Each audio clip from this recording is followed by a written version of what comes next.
the the modern world is very fast, and people feel the time and the pressure of just their daily lives. It's hard to just to find balance in those lives, and it's a blessing to be able to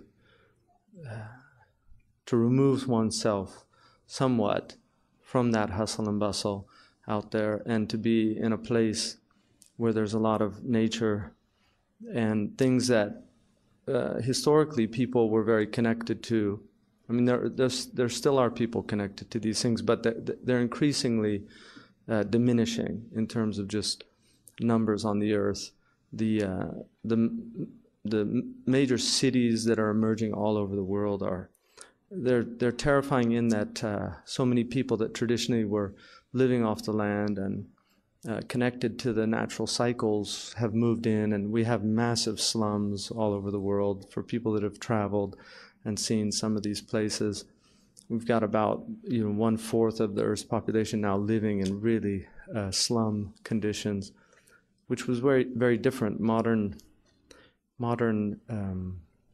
poverty is not like pre-modern poverty, because pre-modern poverty was rarely qualified with impoverishment of the soul.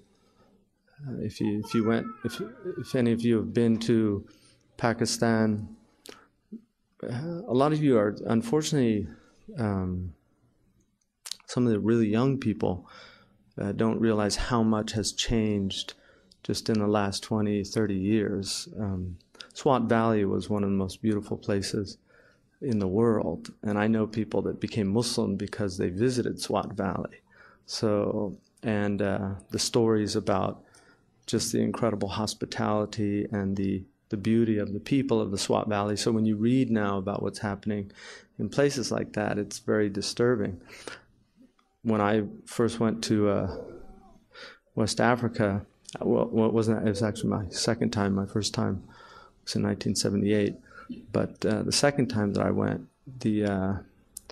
Mauritania was an isolated place that had a lot of people there didn't even know about America, just that there was a country called America. I actually met people in the Saharan desert that did not know America as a place. So it was very amazing to see people that weren't just pre-modern people, but they were pre-modern people that had almost no interaction with the modern world. So you got a very different perspective on just how people viewed things.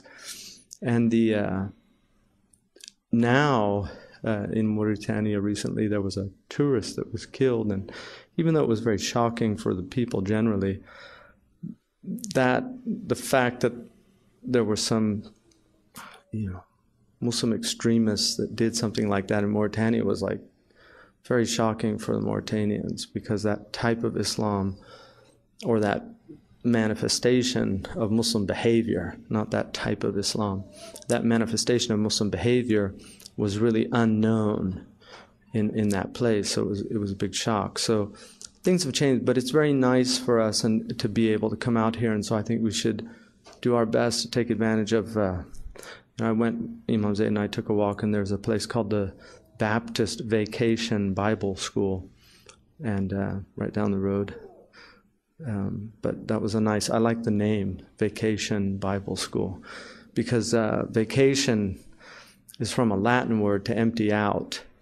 Vacuum comes from the same root. So vacating is emptying out.